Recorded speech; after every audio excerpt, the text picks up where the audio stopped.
विश्वाचा विश्राम रे स्वामी माझा राम रे, विश्वाचा विश्राम रे स्वामी माझा राम रे, आनंदाची राम रे गावाचे नाम रे, आनंदाची राम रे गावाचे नाम रे, विश्वाचा विश्राम रे स्वामी माझा राम रे, विश्वाचा विश्राम रे स्वामी माझा राम रे, विश्वाचा विश्राम रे स्वामी माझा राम रे, विसरणाचे खाण रे काय जाण रे, विसरणाचे खाण रे काय जाण रे, प्राणाचा विधान प्राणाचा विधान माझा गळा ध्यान रे, विश्वाचा विश्राम रे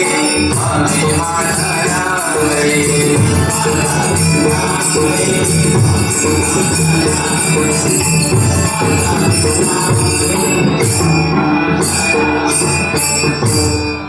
नमो देवराया नमो ज्ञान सिंधू, नमो देवराया नमो ज्ञान सिंधू, नमो देवराया नमो ज्ञान सिंधू, नमो देवराया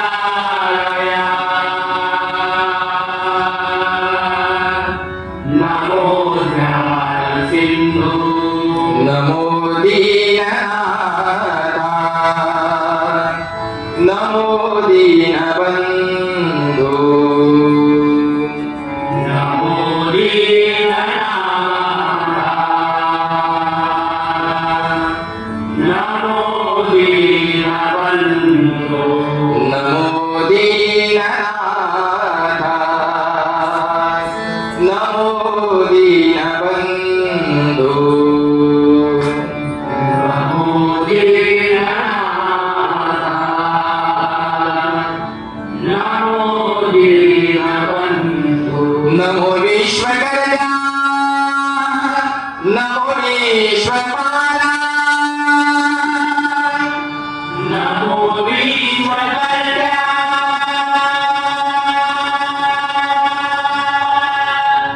नमो विश्वपाला, नमो विश्वकर्ता नमो विश्वपाला, नमो विश्वकर्ता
मी पण नाही, गरुड आहे, माझ्यासारखा कोण नाही. तो माझ्या चरणापाशी आणून देऊ. कारण जरी सर्व सुखी असा कोण आहे, विचारी मला तुझी शोधून पाहे. संत सुखी नव्हते पण ते समाधानी होते. आमचं सुख हा पण समाधान नाही. थोडा आता इको कमी करा.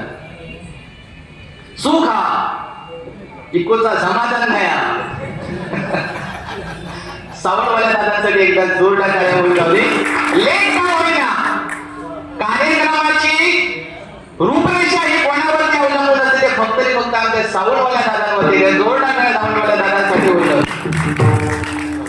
कारण आयुष्यामध्ये ज्याला समाधान आहे तो माणूस आयुष्यामध्ये कुठल्याही गोष्टीमध्ये कमी पडणार नाही. आज आमका बहिणी पहिले पैसा सुरुवात आहे माझ्या आमच्यापासूनच करते. पैसा नाही आमका पहिले तुम्ही विचारा किती विद्यार्थी गेला आम्ही सांगा आमका 20च हवे. 20 देव सुद्धा आमच्या लोकांना समाधान मात्र काय नाही. ते सुद्धा अरे 20 देव तयार होते आमका 25 मात्र तरी दिलेली असते. म्हणजे आमका समाधान नाही. हे आजकाल बरोबर की नाही? बरोबर ना? बोल चुकीचा बोलत असेल फक्त मला सांगा. डोंगरी बरोबर आहे की नाही? ही आजकालची परिस्थिती आहे. कुठल्याही कार्य करताना बघा किंवा एखादी नोकरी करताना बघा, एखादी चांगली नोकरी मला भेटली आहे तरी सुद्धा वाटते की ह्याच्यापेक्षा तरी मला अजून चांगली नोकरी भेटू होईल. का वाटते? की आमचा सुख असून सुद्धा समाधान नाही. काही जणांना काय वाटतं माका एक झील झालो आणखी एक होईल. ही परिस्थिती आहे. सुख हा पण समाधान नाही. काही लोकांना अजिबात नाही. तो विचारून मरता. पण प्रत्येकाने आपल्या सुखामध्ये समाधान शोधायचं. एकदा जोडा नाही जमलेल्या सर्व मंडळीसाठी होईल. पण भजनामध्ये कुठेतरी विरंगुळा भावामध्ये बोलावं लागतं, नाहीतर आम्ही हे कधी अशी बोलत नाही.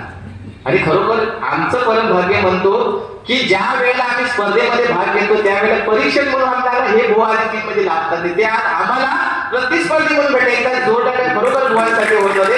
अप्रतिमाचं भुवांचं सादरीकरण आहे. या ठिकाणी नोटेशनला सुरुवात करून भरपूर वेळ झालेला आहे. सन्मानाने आमचे मनोहर जाधव मला वाटतं त्या लीग मध्ये मला वाटतं फायनलला ते संघ मालक होते आणि ते फायनलला जाऊन फायनल मारले म्हणून त्यांना आज जरा योग वेळ झालो. पण काय सांगू बुवा एवढे गॅसवर होते ना, तो नाडी गेलो ते भजन करू की नको तरी सुद्धा त्यांची म्हणजे बघा भजनी कलाकार काय असतो बघा. स्वतःचा पकवाज वाजत नसून सुद्धा मी बुवा मी पहिलंच बारीक करतो म्हणून सांगणार एवढं मोठं मन त्यांच्याकडे. अशा एवढे बुवा कोण आहे तरी मी माझं मोठ्या मनाने त्यांना विचारलं की बुवा मी स्वतः सुरुवात करतो हे सुद्धा सांगितलं. बुवांना नाही मी सुरुवात करतो कारण मी सिनियर बुवा आहे म्हणून स्वतःहून त्यांनी घेतलेलं. म्हणजे बघा एवढं काळीज कोणाचा नाही, एवढा वाघाचा काळीज कोणाचा नाही. फक्त आमच्या नारायण मिरजुरकर फक्त असू शकतं. म्हणून बुवा तुमच्यासाठी चला फक्त बाबा आता गजरात मात्र काय बोलवतो ठीक आहे. हा गमतीचा विषय आहे. बघा बुवाने श्री गणपती गजाननाची आराधना केली आहे. मी आता गणपती गजाननांच्या वडिलांचं म्हणजे शंकरांचं त्यांची आता मी फक्त आराधना करतो. त्यांनी आता मुलग्या हात मारले, मी त्यांच्या बापा हात मारतोय. जेणेकरून सर्व देव या भगवंताला मी साकडं घालतो. या ठिकाणी या रंगदेवतेमध्ये या भजनामध्ये तुम्ही येऊन नाचाल अशी अपेक्षा करतो. त्यांना विनंती करतो की या भजनामध्ये येऊन रंगदेवता कशी प्रसन्नता दोन्ही गोवांमध्ये राहील याचा प्रयत्न आम्ही करायचा. म्हणून म्हणतोय बघा या ठिकाणी भजनाला सुरुवात करतो. धन्यवाद धन्यवाद धन्यवाद.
धन्यवाद. सत्कर्माची फळं कुठे कधी काय वाया जात नाही.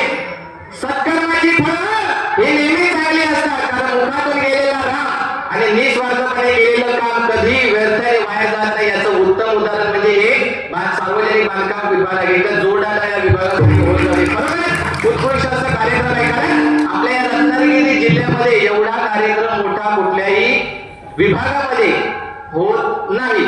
माझ्या मते तरी 100% सांगतो. काय बुवा, आता मी रत्नागिरी जिल्ह्यात या सिटीत पहिल्यांदा गेलेलो बुवा. पण सगळ्यांची मना बुवा सकट सगळ्यांची मना मी जिंकून 100% जाणार आणि बुवा सुद्धा जाणार यात मात्र शंका नाही. पण बुवा असे तुम्ही एवढे निश्चित पडत राहा नका. तुम्ही जर दमात राहिलात की आमच्या जरा जाऊन या. थंडी आज एवढा गरम होता ना, काय सांगू तुमका. मगाशी इल्या इल्या तर तिथे बघण्याने असं दर्शन तुमका देऊन झालं होतं. कारण एवढी आज गरमी आहे बघा ना. ती भगवंताची लीला बघा. नाही तर थंडी गुळगुळ्या थंडीत लोकांकडून थांबून मागत ना. आज बुवाने स्वेटर घातले ते का वाटत असत की अरे बापरे माझी केवढा आतमध्ये गरम होता. भिजवून झाला हे यांना आता घाम कसं येतं मागातच काय समजत नाही. खरोखर कारण प्रत्येकाने रामकृष्ण हरी हा मंत्र उच्चारला पाहिजे. तुम्ही चालत असाल, धावत असाल, मला काम करत असला, प्रत्येकाने रामकृष्ण हरी हा मुखाचा मंत्र जपत राहावा. तेवढं तुमचं नामस्मरण जपता जपता तुम्ही भगवंताच्या जवळ अजून जात राहणार. मगाशी बुवा बोलता बोलता एक बोलून गेले.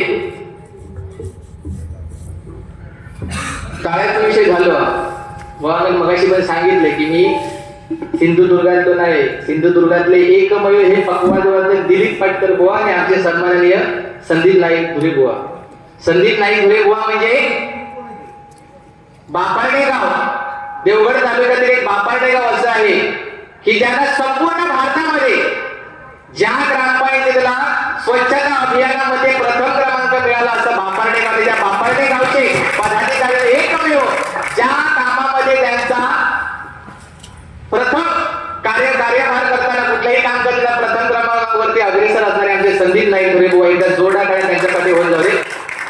कारण पंगत चुकली तरी चालेल, पंगत चुकली तरी चालेल, पण मात्र संगत मात्र चुकता का म्हणे. पाटकर बुवा अजून काय सांगतोय. पंगत चुकली तर एक वेळेचा जेवण चुकात, पंगत चुकली तर एक वेळेचा जेवण चुकात, पण संगत चुकली तर आयुष्यभरामध्ये तुम्ही वाया गेल्याशिवाय राहणार नाही. म्हणून संगत मात्र करताना चांगल्या माणसाची करा. अर्जुन कोणाची गेला, श्रीकृष्णाची संगत केला. आणि दुर्योधन कोणाची गेला, शकुनी मामाची. कोणाचा वाईट झाला आणि कोणाचा चांगला झाला ह्या सांगूची गरज नाही. त्याच्याकडे माझ्यापेक्षा हा नमस्कार नाव कसं तुमचं. होय का, ठीक आहे. सन्माननीय गौरव बंडे शिवकर गाव नाचणे यांच्याकडून फरमाईश आली आहे की स्वर्गापेक्षा सुंदर असा आमचं ह्यो कोकण. त्या गाण्यासाठी 101 रुपयाचं पारितोषिक आले. धन्यवाद धन्यवाद मंडळाचा तरी स्वीकार कर. फरमाईशी काय हवे तेवढे तुमचे पूर्ण करी. तोवर फक्त तुम्ही थांबा. कारण ती रुपालीच्या आपण काहीच गाडी होऊ शकत नाही एवढी गॅरंटी आपली या. तेवढा आम्ही 100% भजनाचा काम आम्ही राखणार. दोन्ही बुवा हे राखलेलं ना, फक्त ते का घाम घेतात. बोलण्याचा अर्थ वेगळा घेऊ नका आणि तुम्हाला लागणार काय मनोरंजन महत्वाचं आहे. त्याने आमकडे पैसे दिले नाही होत ना, दिले नाही होत, देणार होत ते एकाने एक पैसे फक्त त्याचं जोडून आपल्याला जाऊचा दोन्ही बुवांना आपल्या दोघांचं काम. आज काय गजरात वेळ दिलेलो नाही आणि सुरुवातीला सुद्धा वेळ दिलेलो नाही. ते कारण एकदम वैतागलेली असते. तुमचा मला सांगते बांधकाम विभागाचे वगैरे जे कर्मचारी वगैरे असतात ना, जे अक्षरशः 2 दिवसात वैतागलेले असतात कामा करून. कोणाचं काम करून कोणाचं हो साहेब जरा आमचं जरा त्यांचं चालू ठेवा असे काय परिस्थिती असते की मला सांगा. मग त्या परिस्थितीमध्ये हे त्यांचं जे माइंड असतो ना तो भ्रमिष्ट होता. कोणाचा कमी कोणाचा आज दिली पटकन कोणता केला ना तो संदीप नाईक बघून अरे माझा काय नाही केलं, ही परिस्थिती आहे. मग त्याचं कुठेतरी ना माइंड फ्रेश व्हायला पाहिजे. ते कुठेतरी अरे उद्या म्हणजे उद्या येताना सकाळी कामावर येताना त्यांना वाटलं पाहिजे, जे अभियंता आहेत, अधीक्षक अभियंता वगैरे आहेत, ते सगळ्यांना वाटलं पाहिजे, वरिष्ठ लिपिक वगैरे आहेत, की काम करताना वाटलं अरे वा कालच्या त्या बुवान कायदा सांगितलं ना, आज मला प्रसन्न असं एकदम काम करण्याचं वाटतं. बरोबर असं वाटलं पाहिजे, जेणेकरून त्यांच्या मनावर मला काय करतो माहिती आहे, कार्यालयामध्ये काम करताना माणूस जर चांगले रीतीने जर असेल ना, चांगल्या मनाने, चांगल्या विचाराने, माइंड शार्प असेल तर चांगलं काम करतो. पण जर घरापासून जर त्याची झाडी झाली जर लागली गेली तर त्याचं कामात लक्ष ठेवत नाही. ही आजकालची परिस्थिती आहे. मी स्वतः कामात जातो, मला पण माहिती आहे. इथे रत्नागिरी जिल्हा बँक आहे, त्या बँकेमध्ये मी आता कर्मचारी नवीनच लागलोय. आम्हाला सुद्धा माहिती आहे, जर आमच्या घरात जर पाठीपुढे झालं म्हणजे साडेसाती लागली तर तू कामात लक्ष लागलं, काय म्हणतात, बरोबर ना. म्हणून ह्या कर्मचाऱ्यांमध्ये आमच्या जास्तीत जास्त कर्मचाऱ्यांवरतीच बोलू जा. तर आजचे जे काय पाहुणे होते तेच होत, ते होत त्यामुळे आमचा दोघं बोलून ऐकायला बोला दोन्ही पोहांका आमका त्यांची फक्त मनोरंजन करून आणि आलेल्या भजन रसिकांका काहीतरी चार गोष्टी देऊन द्यायच्या. म्हणून त्यांचा माइंड कसा शार्प होईल याचा आपण प्रत्येकाने विचार करूया. तुमचा माइंड शार्पच आहे. तुमचं भजन ऐकल्यावर समजलं की नाथ पोळा आणि गणपती पोळा एकदा जोरदार काय आमच्या गोव्यांसाठी होऊन लावले. काय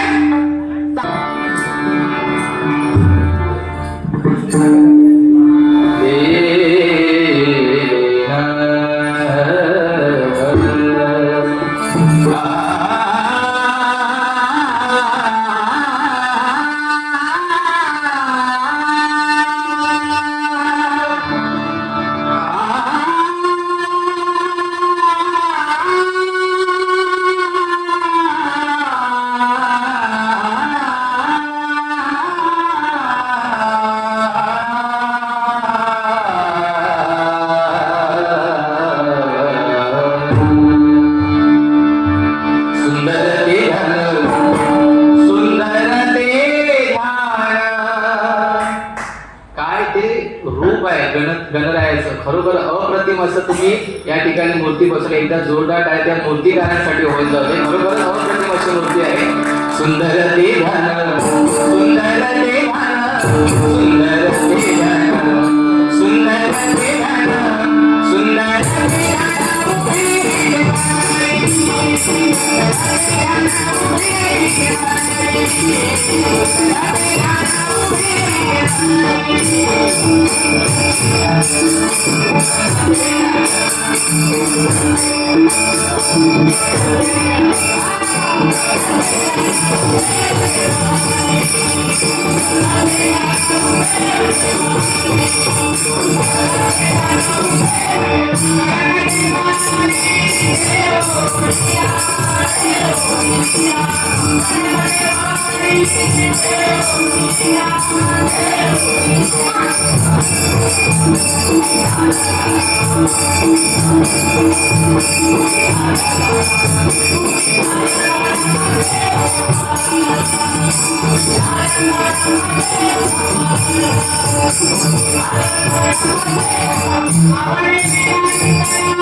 Thank you.